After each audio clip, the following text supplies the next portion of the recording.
Dieu est bon, amen. Alléluia. On va se lever ensemble pour la lecture de la parole.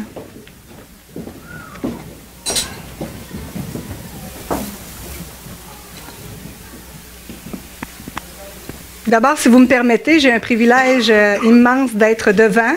J'ai un privilège aussi immense de pouvoir avoir cette proximité avec les horizons lointaines. Alors, j'aimerais profiter du fait que ce message va être distribué par Internet pour saluer la mienne, ma mère.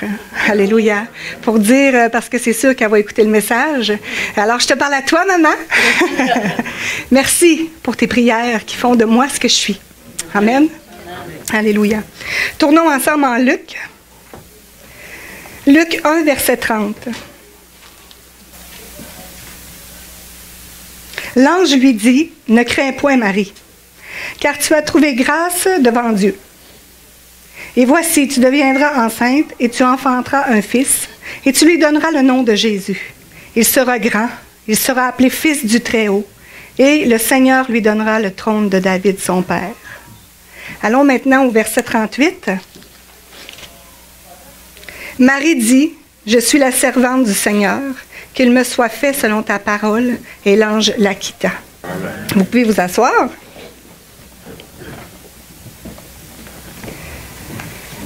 Un jour spécial où, partout au travers le monde, plusieurs fêtent aujourd'hui la fête des mères. On devrait tous, en tant qu'enfants de Dieu, se questionner. On devrait tous rechercher, alléluia, à plaire à Dieu d'abord et avant tout. À se questionner, à s'informer sur les fêtes qu'on a choisi de fêter, qu'on a inclus dans notre culture et dans nos traditions. Amen. J'ai fait ce devoir pour vous. Je me suis informée à aller chercher où était l'origine de cette fête des mères. Rapidement, je vais vous dire. L'origine de la fête des mères, ça vient des Grecs. Les Grecs avaient l'habitude de célébrer les déesses. C'était leur façon. C'est de là où nous vient la fête des mères. Par la suite, c'est les catholiques qui ont un peu adopté cette façon de célébrer les mères en honorant la mère Marie, la mère de Jésus. En allant déposer souvent devant sa statue ou devant des choses comme ça, des fleurs, ou en portant des offrandes pour Marie. Et de fil en aiguille, les mères de plusieurs femmes qui avaient été d'influence ont été, les enfants de plusieurs mères qui ont été d'influence ont été touchés et ont voulu à leur tour célébrer leur mère et honorer. Et de fil en aiguille, c'est venu jusqu'à nous. Et jusqu'à nous, maintenant, nous honorons nos mères. Tout au long de la Bible, les mères sont honorées et leur influence est reconnue. Amen. Le mot mère apparaît 300 fois dans le livre des rois et chroniques. 2 livres, juste dans Rois et chroniques. 1 roi, 2 rois. 300 fois dans ce petit nombre de livres. Le rôle de la mère est très souvent souligné. Que ce soit une mère biologique ou une mère spirituelle, toutes deux ont un rôle très important. C'est à ce rôle si important qu'on va s'intéresser ce matin. Vous savez, nous avons trouvé grâce, le pasteur nous le disait tout à l'heure, on a trouvé grâce devant Dieu d'être des mères, d'être choisis pour donner la vie. C'est pas rien. C'est pas rien. Que ce soit biologiquement ou que ce soit spirituellement, quand on donne la vie, la naissance à un enfant, il y a quelque chose qui naît dans chaque femme. Il y a un cœur qui grandit. Aussitôt que cet enfant-là naît, on ne peut pas l'expliquer. Comment que ça devient tellement immense. Notre attachement est immédiat. Il y a quelque chose qui grandit aussi fort pour celles qui ont eu le privilège de donner naissance à des enfants spirituels. Cet attachement-là est aussi fort. Parce qu'on reconnaît notre responsabilité devant Dieu de mener à bien leur vie spirituelle. Amen. Tout au long de l'histoire, nous voyons sensiblement la même chose qui se produit. La prière est une caractéristique très évoquée. Amen. Revenons à notre texte du début, dans Luc 1, verset 30 à 38. Marie a reçu les directives de l'ange. si on revient dans le contexte culturel, des lois de ce temps-là, de tout ce qui entourait le mariage, la virginité, de se garder, il faut penser que quand l'ange est venu à Marie pour lui donner ce message-là, essayez de penser 2 minutes à qu'est-ce qu'elle a pu ressentir. Mais quel regard les gens vont poser sur moi? Je ne suis pas mariée, mais je suis fiancée en plus. Puis je vais tomber enceinte. Mais qu'est-ce que les gens vont penser? Dans le contexte, pas mariée, fiancée, elle va porter le Messie. Pas n'importe qui. Le Messie. Le Fils de Dieu. En plus, l'ange lui dit, il sera grand. En plus, il lui annonce qu'il va régner. Alléluia. C'était pas juste un petit message. On n'est pas juste venu lui annoncer qu'elle apporterait un enfant, puis qu'elle aurait juste à prendre soin de ce beau petit bébé-là, qu'elle allait être bénie d'avoir le privilège d'être une mère. Il faut juste qu'elle dort là, qu'elle prenne soin de lui. Ils lui ont donné en même temps la responsabilité spirituelle de cet enfant. En même temps d'annoncer la grande bénédiction, il y avait un sacrifice qui venait avec cette bénédiction-là. Amen. Marie dit au verset 38 de Luc 1, « Je suis la servante du Seigneur, qu'il me soit fait selon ta parole. » Amen. Elle n'a pas commencé à argumenter, elle n'a rien dit. Elle s'est prosternée devant Dieu. Elle s'est prosternée devant la parole de Dieu. Marie était complètement soumise, complètement, à la volonté de Dieu. Elle était pleine de confiance. Amen. Le titre de ce message est « Mère, prosternez-vous devant Dieu ».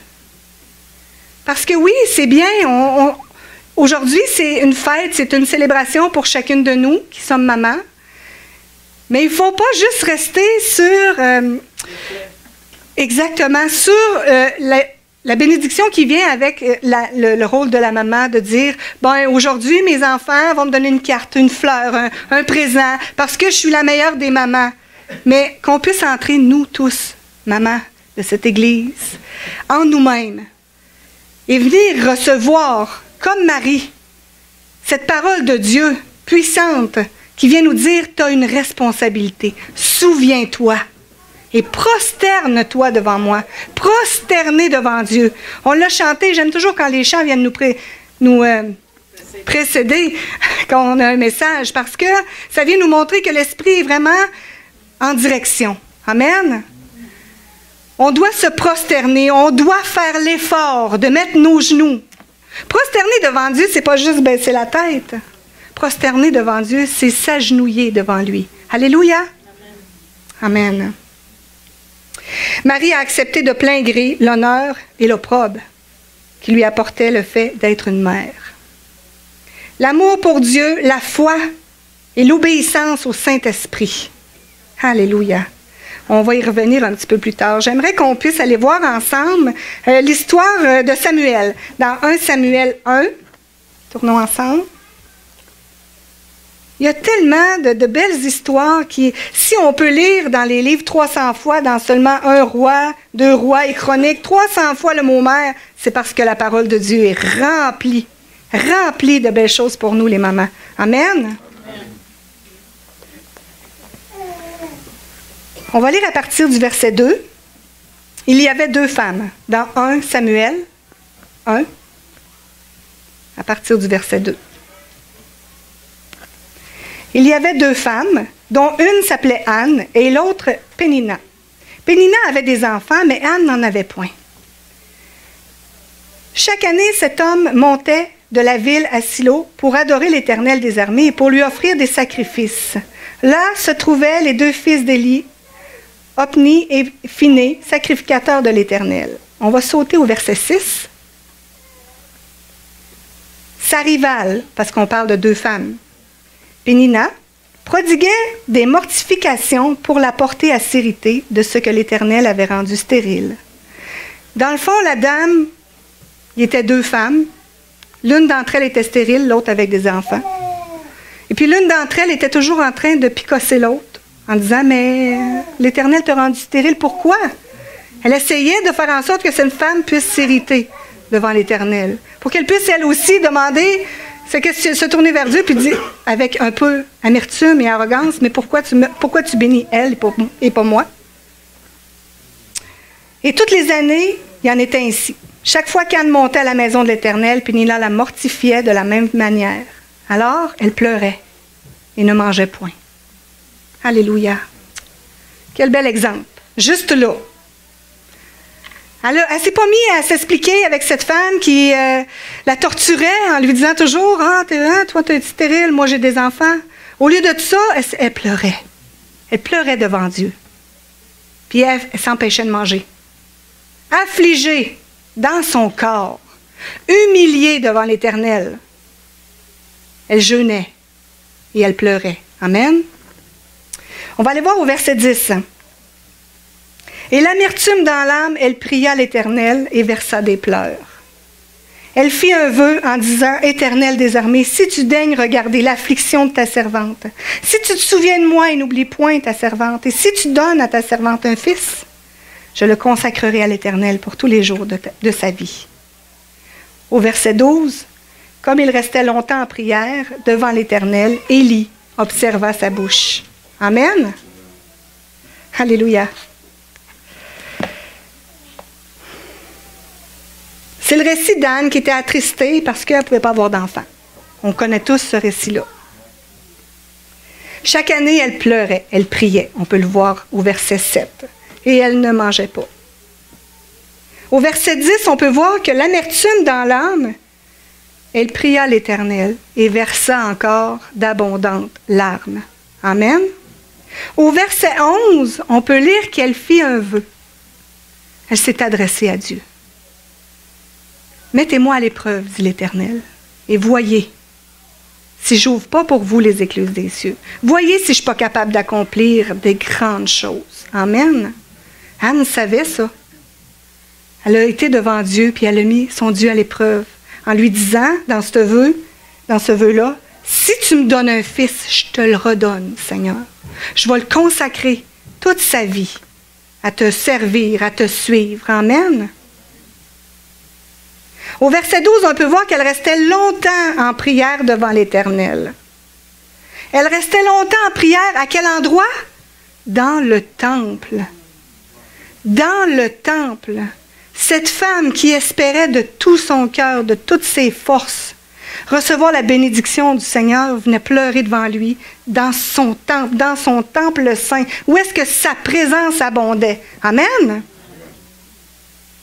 J'aimerais vous partager quelque chose. Vous me connaissez. C'est toujours bon, je trouve que c'est toujours bon de parler un peu de ce que Dieu fait dans nos vies. Ça nous permet de toucher les gens. Pour ma part, c'est comme ça. Vous savez, je suis une grande pleureuse. Aujourd'hui, moins, par la grâce de Dieu. Mais quand je suis arrivée dans l'Église, ceux qui étaient là, quand ils m'ont vu rentrer, c'était vraiment quelque chose de phénoménal. De me voir pleurer comme ça. Pour toutes. La présence de Dieu est là, je pleure. Mon frère, ma sœur est là, au lieu de me réjouir et d'être dans... Je pleure. La joie, la peine, la douleur, la présence du Saint-Esprit, tout me faisait pleurer, me laissait verser d'abondantes larmes. On avait même besoin de venir prier sur moi pour que je puisse continuer mes témoignages parce que j'étais inondée. Mais au travers de ça, Dieu a fait. Alléluia. Au travers de ces larmes-là, Dieu a fait.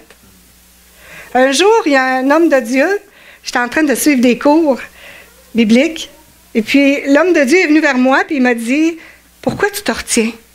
Je sens que tu te retiens. » Là, j'ai dit, « Seigneur, tu es en train de me parler, c'est sûr, il ne me connaît même pas. » Il sait pas. Oui, je me retenais, parce que quand on pleure beaucoup, on a comme à un moment donné le réflexe de dire, « OK, je vais renvaler, il faut que j'arrête de pleurer, ça n'a pas de bon sens. » Puis là, il m'a regardé et il m'a dit, « Pleure. » Oh, je sais. Il y a une contradiction, là. Je pleure trop ou il faut que je pleure, je ne sais plus. Et c'est là où il m'a donné l'exemple. Il dit, « Mélanie, le Seigneur veut te dire quelque chose ce matin. » Il m'a dit, « Quand tu pleures, les mains de Dieu sont en dessous de tes larmes. Et les mains de Dieu viennent recueillir ces larmes que tu verses. Et chaque fois qu'il en verse une, il la prend et il vient arroser ceux pour qui tu pleures. Chaque fois, Dieu, il m'annonçait que de ne pas arrêter de pleurer. On se bloque tellement aujourd'hui. Il faut avoir l'air fort, il faut avoir l'air heureux, faut avoir... C'est vrai ce qu'il disait, réjouissez-vous, oui, mais il y a un temps pour toutes choses. Amen. Vous vivez des difficultés, vous avez de la difficulté, maman, avec des situations qui arrivent dans vos vies, vous ne savez plus comment gérer ça, pleurez. Amen. Anne, elle l'a fait. Et Dieu l'a béni. Amen. Je le fais, moi aussi. Je la vois, la bénédiction de Dieu. On pleure pour nos enfants, on pleure pour nos églises, on pleure pour nos maris, on pleure pour notre famille. Et ces larmes-là, Dieu les prend et il arrose. Alléluia. Pour Anne, elle était dans le temple, elle versait d'abondantes larmes, puis quelqu'un l'a vue. Le sacrificateur Élie a aperçu la douleur de Anne. Il s'est posé des questions au début. Il disait, es-tu ivre? Parce qu'il voyait juste sa bouche qui bougeait. Il dit, mais qu'est-ce qu'elle a, cette femme-là? Mais on dirait qu'elle barbotine. On ne comprend pas nécessairement.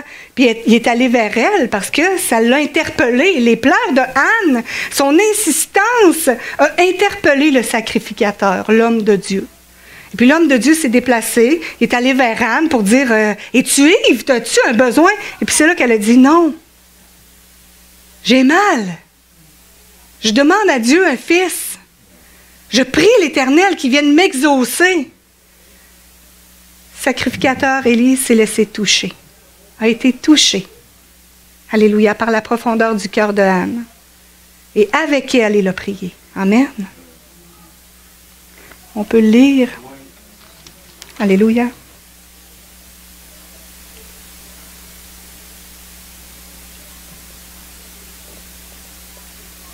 Au verset 17, Élie reprit la parole et dit, « Va en paix, et que le Seigneur d'Israël exauce la prière que tu lui as adressée. » Alléluia.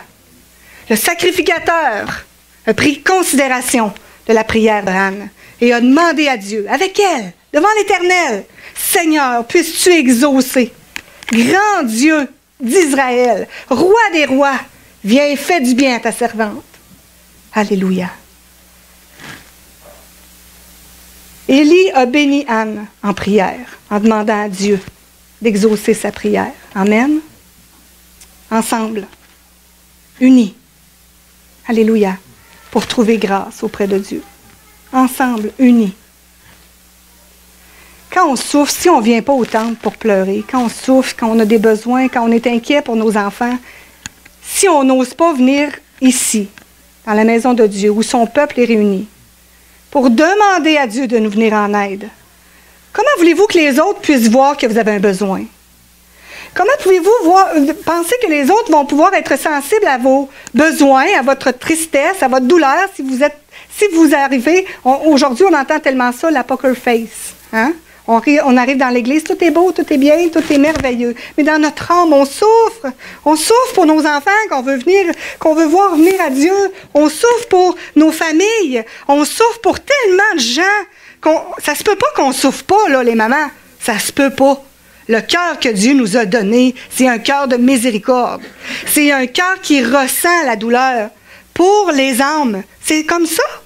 On l'a, ce cœur-là. C'est impossible qu'il n'y ait pas personne d'entre nous qui souffre. Ça se peut pas. On fait semblant de bord. Mais Dieu ne veut pas qu'on fasse semblant. Montre-toi. Parle. Proclame ta douleur. Dis-le que tu as mal. Pourquoi? Parce que tu as honte. Il n'y a pas de honte à avoir de souffrir pour quelqu'un d'autre. Amen. Les gens vont être touchés, que ce soit un frère, que ce soit une sœur, que ce soit le pasteur, les bergers, les anciens. Peu importe. Qui va être touché par ta tristesse, puis il ne va pas dire « Avec toi, je vais prier ». Invoquons le Dieu d'Israël, le roi des rois, pour qu'il puisse exaucer ta prière. Amen. Amen. Au verset 19, on peut voir « Ils se levèrent de bon matin, et après s'être prosternés devant l'Éternel, ils s'en retournèrent. » Alléluia. J'aimerais qu'on puisse regarder aussi au verset 18. C'est Anne qui parle, elle dit que ta servante... Ah non, c'est pas Anne, c'est Élie encore qui dit que ta servante trouve grâce. Non, c'est elle, excusez-moi. Elle dit que ta servante trouve grâce à tes yeux, et cette femme s'en alla. Elle mangea. Qu'est-ce qui s'est passé? Pourquoi qu'année après année, elle ne mangeait pas, puis que là, tout à coup, elle a retrouvé la faim?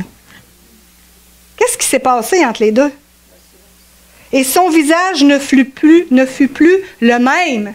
Son visage est rentré affaissé, est rentré dans la douleur, dans les pleurs, dans l'amertume. On a tout vu ça.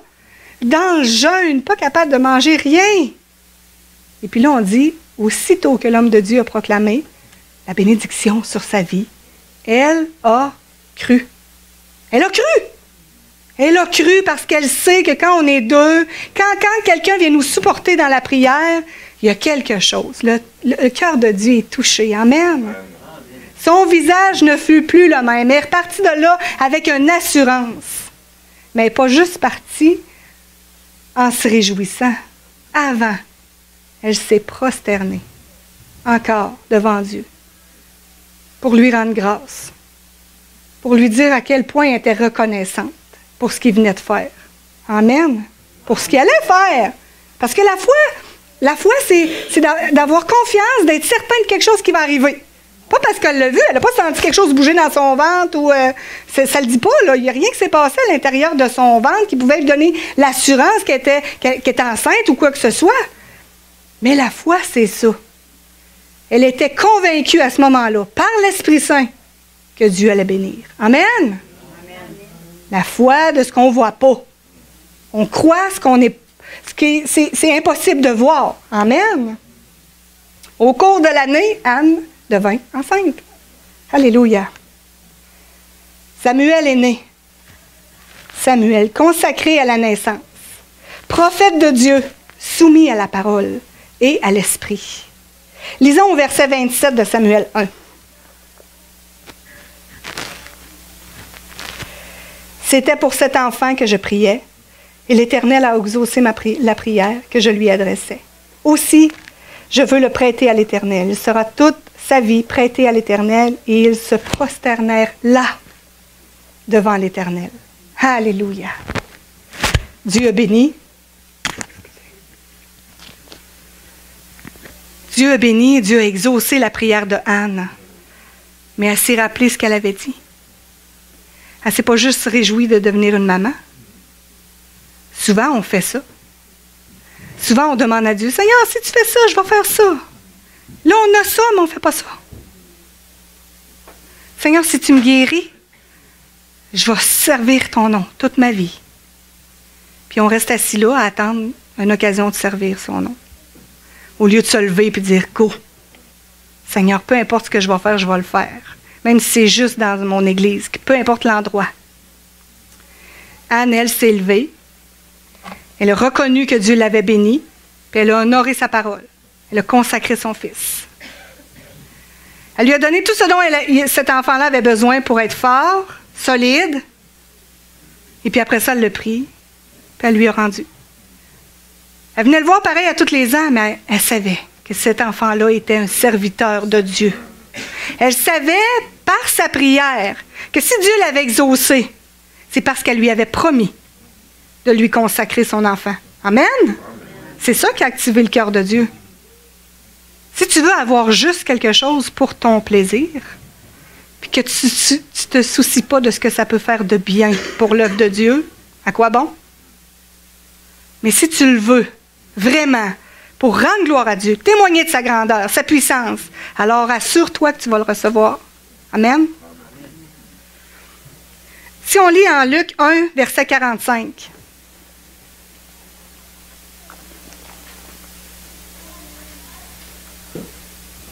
La parole nous dit « Heureuse celle qui a cru ».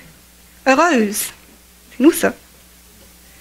Celle qui a cru parce que les choses qui lui ont été dites de la part du Seigneur auront leur accomplissement. Amen. Alléluia. Marie avait la foi que ce que lui avait annoncé l'ange allait s'accomplir. Anne savait, après qu'Élie ait prié pour la bénir, qu'un enfant viendrait. Elle savait en son cœur, par conviction, que le Seigneur lui ferait grâce. Amen. Regardons au verset 18 de 1 Samuel 1. On se promène un peu. 1 Samuel 1 encore.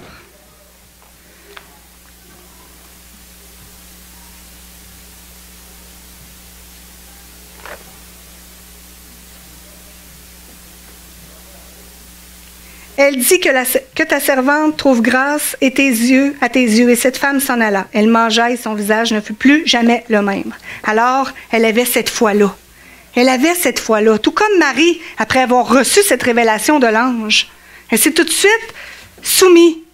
Elle savait, elle avait par assurance dans son cœur la conviction que Dieu allait accomplir mot pour mot ce qui lui avait été dit. Amen. Heureuse celle qui a cru, parce que les choses qui lui ont été dites de la part du Seigneur auront leur accomplissement. Les prières, les pleurs, les jeûnes d'une mère ont permis que Dieu se souvienne d'elle et fasse naître en elle un héros de la foi. Amen. Marie a donné naissance à notre Sauveur. Alléluia. Alléluia. Anne a permis un Samuel par la foi. Regardons ensemble l'histoire d'une mère. On ne va pas les lire parce que c'est long. Je vais juste essayer de vous le remémorer bien vite. Que rien n'a arrêté pour son enfant. Rien. C'est dans 2 Rois 4. On peut le voir dans le verset 8 à 37, si vous voulez aller lire après. C'est une histoire qui me touche beaucoup. C'est une mère qui ne pouvait pas avoir d'enfant. On n'entend pas dans l'histoire qu'elle s'affligeait beaucoup de ça. était la femme d'un homme, il était aisé, il était à l'aise. Fait qu'elle, en son cœur, elle a cru bon de pouvoir accueillir un homme de Dieu, de n'en prendre soin. Elle voulait y faire une chambre dans sa maison. Il nourrissait l'homme de Dieu, il en prenait soin. Puis un jour, l'homme de Dieu a été touché par toutes les bonnes façons, la bonne volonté de cette femme-là. Puis il lui a demandé lui-même, « Qu'est-ce que je peux faire pour toi?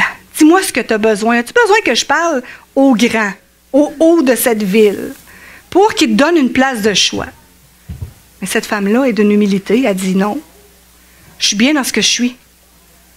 On est à l'aise. Je suis heureuse avec mon mari. Je n'ai pas besoin de rien. » Et puis là, c'est le serviteur du sacrificateur, de l'homme de Dieu, qui a dit, « Mais je sais que cette femme-là, c'est lui-même qui a parlé pour elle. » Il a dit, « Je sais que cette femme-là n'a pas d'enfant.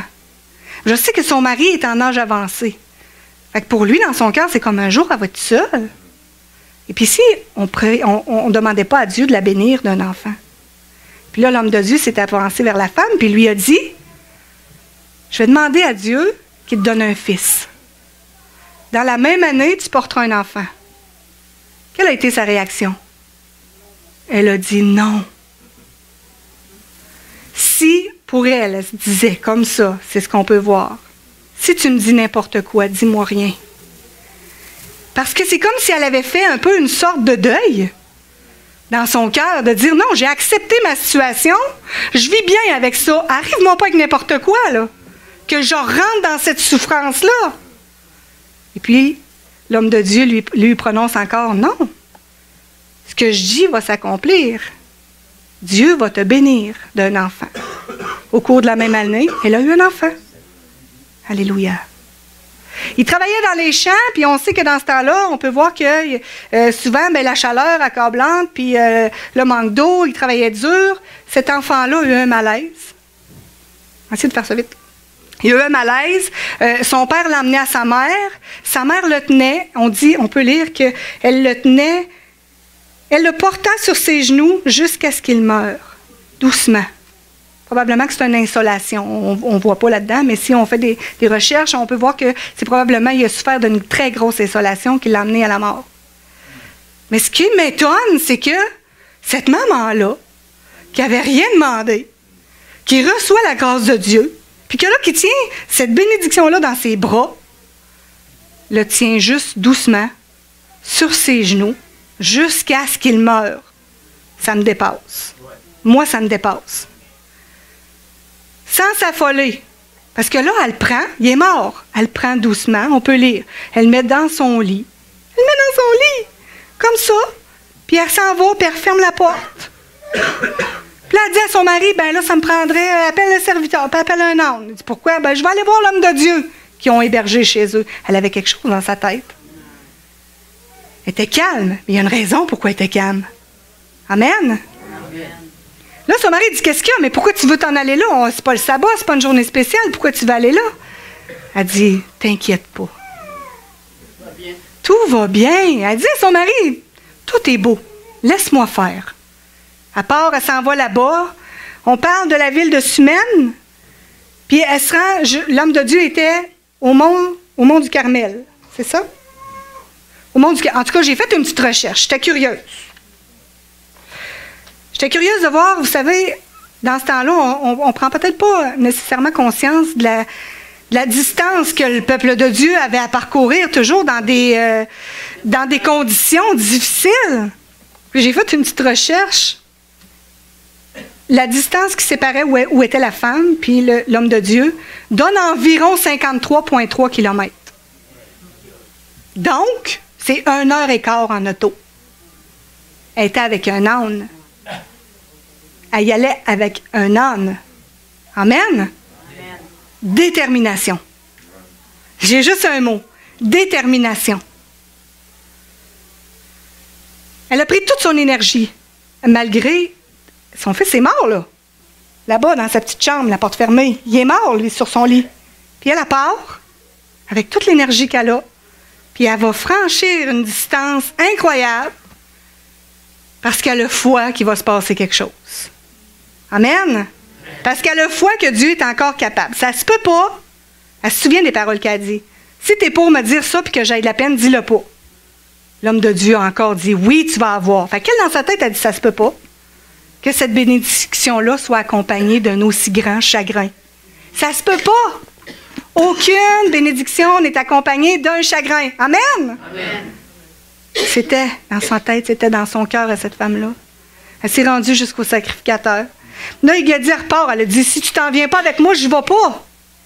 Viens, accompagne-moi, viens voir là-bas. Il l'a suivi. Rendu là-bas, c'est lui qui a fait. Il est allé vers l'enfant, il a fait, ça ne marchait pas, il est redescendu, il est retourné vers l'enfant, il s'est couché sur lui, jusqu'à ce qu'il tousse, il éternue. Il s'est mis à éternuer. Puis après, on peut lire dans 2 Rois 4, verset 36. J'essaie d'aller vite.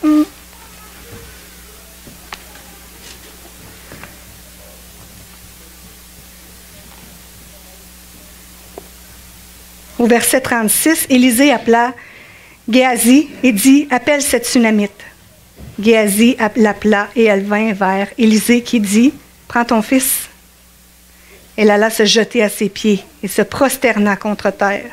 Et elle prit son fils et sortit. Alléluia.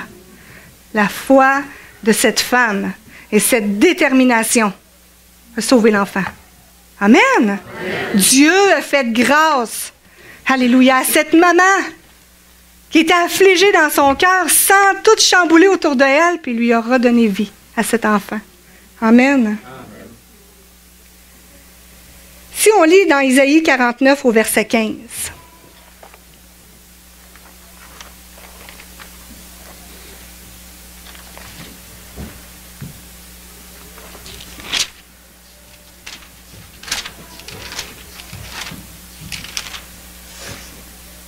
Une femme oublie-t-elle l'enfant qu'elle allait? N'a-t-elle pas pitié du fruit de ses entrailles? Quand il l'oublierait? Moi, je ne l'oublierai point. Alléluia. Dieu est sensible. Dieu est sensible à nos besoins. Amen. En tant que mère, mais en tant qu'enfant de Dieu. Alléluia. Vous savez, les enfants nous déçoivent tous. C'est inévitable. Il y a toujours un moment dans la vie, dans le cheminement de nos enfants qui viennent un peu nous décevoir. Mais malgré ça, on les aime.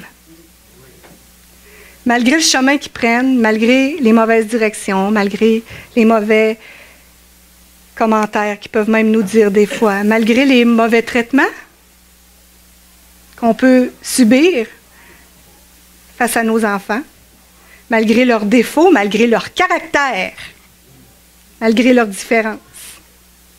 comme l'amour de Dieu pour nous. On les aime encore. Amen. C'est un amour inconditionnel. L'ange avait annoncé à Marie qui serait ce merveilleux Jésus. Et elle a accepté la tâche d'être sa mère, prosternée devant Dieu. Élisabeth savait que Jean, son fils, aurait un rôle important. Elle ne savait pas quoi, mais elle savait qu'il aurait un rôle important à remplir parce qu'il lui disait qu'il serait grand devant le Seigneur. Amen? Elle savait, par la foi, par conviction. La mère de Moïse pouvait sentir en son cœur l'importance que son enfant vive, même s'il devait être loin d'elle. On dit souvent que derrière tout grand homme et toute grande femme de Dieu, il y a une maman à genoux. Il y a une mère à genoux devant Dieu. Amen. Chaque larme, chaque prière qui monte vers Dieu, pour nos enfants, sont précieuses. Pour les arroser. L'amour qu'on a dans notre cœur, c'est l'amour qui vient nous motiver et cet amour nous vient de Dieu. Amen. Alléluia. Dieu respecte et honore le cœur des mères. En terminant, n'oublions pas, il n'y a pas juste des mamans ici. Il y a des papas. Alléluia. Il y a des papas biologiques, il y a des papas spirituels. Mais n'oubliez pas, papa, que les mamans sont un pilier indispensable, essentiel dans une église, dans le bon fonctionnement du corps du Christ. Amen. Eunice et Loïs, mère et grand-mère de Timothée, dans 2 Timothée 1:5. Timothée avait reçu une foi sincère. Paul le reconnaissait. C'était un héritage qui avait été transmis par les 2 femmes, sa mère et sa grand-mère. En 3 Jean 1, verset 4, on peut lire « Je n'ai pas de plus grande joie que d'apprendre que mes enfants marchent dans la vérité. » Amen. On ne doit pas négliger notre implication dans la bataille spirituelle, dans le combat qui se joue autour de nos enfants. Vous savez, on n'aime pas ça, entendre ça, hein, mais quand on a accepté Christ dans nos vies, on a été revêtus d'une armure. Amen? Si la Bible nous parle d'une armure, c'est parce qu'on a besoin, on s'en va à la guerre. Amen? Amen. Sinon, on nous dirait qu'il nous donne une belle petite robe, puis c'est tout. C'est après la robe. On a une armure, là. Ici, on est équipé. On a la parole de Dieu, on a la foi, on a le zèle, on a l'amour, on a la vérité, on a la prière. La prière, jusqu'à ce qu'on soit enlevé. Puis que là, cette armure-là, on n'aura plus besoin, ça va être fini. On va être léger. Amen. Il ne faut pas négliger qu'on a vraiment un rôle à jouer. Je sais que pour plusieurs d'entre nous, on regarde des fois la vie de nos enfants, puis on se dit, c'est sans issue. Il n'y a pas d'espoir. C'est comme ça, il est bien trop boqué, il est bien trop ancré dans les choses du monde pour pouvoir un jour ouvrir son cœur à Dieu. Mais Dieu nous dit, allô, tout ce que j'ai dit, ça s'accomplit. Amen. Amen. Il dit, si tu crois fermement dans ton cœur, tu verras. Je vais emmener tes enfants. Je vais sauver, alléluia, la génération qui te suit. Toi, tout ce que tu as à faire, c'est proclame la parole de Dieu, que l'occasion soit bonne ou mauvaise. Arrêtons d'avoir peur qu'ils nous renient. Si on reniait Dieu, ils vous ont renié. Amen. Vous êtes en Dieu. Alléluia. Tant que la parole va être sur vos lèvres, il y a de l'espoir pour vos enfants. Tant que la parole va leur être prêchée, il y a de l'espoir pour vos enfants. Dieu le dit. Dieu le dit. Garde fermement ça dans ton cœur, maman. Je vais faire le reste. Alléluia. Prosterner, ça fait mal. Ça doit faire mal. Je vous le dis. On ne fait pas juste prier à Dieu. On s'agenouille devant Dieu. On s'humilie devant Dieu. On jeûne. Alléluia. Pour que nos enfants soient sauvés, pour que nos familles soient sauvées, pour qu'on voit la différence. Amen. Alléluia. On doit les couvrir de prières, on doit pleurer, on doit jeûner devant l'Éternel pour leur vie. Peu importe leur âge. Il n'y a pas un temps, peu importe leur âge, peu importe qu'ils soient des bébés ou qu'ils soient rendus des adultes dans l'âge avancé, ou qu'ils soient eux-mêmes des parents. Continuons de combattre pour nos enfants. Alléluia. Dieu bénit le cœur de ces mères dont les enfants sont en danger. Il va vous bénir, il va vous équiper. Alléluia. Et qui luttent à genoux. La lutte se passe dans les lieux célestes, puis elle commence à genoux. Amen. Mère, prosternons-nous. Quand vous allez recevoir une fleur aujourd'hui, parce que vous allez sûrement recevoir des fleurs, des cartes, des petits cadeaux, du chocolat. Quand vos enfants vont vous donner ce petit présent, souvenez-vous de la responsabilité que Dieu vous a donnée. Regardez-les dans les yeux, puis proclamez-le devant eux. Par cette fleur, je m'engage à prier pour ta vie, tout au long de ta vie, tout au long de ma vie. Je m'engage par cette carte devant Dieu à me prosterner pour toi, pour que Dieu fasse dans ta vie ce qui est important qu'il soit fait. Et vous verrez, alléluia, combien Dieu va agir, combien Dieu va honorer votre parole. Amen. Soyez bénis. Bonne fête encore. Amen.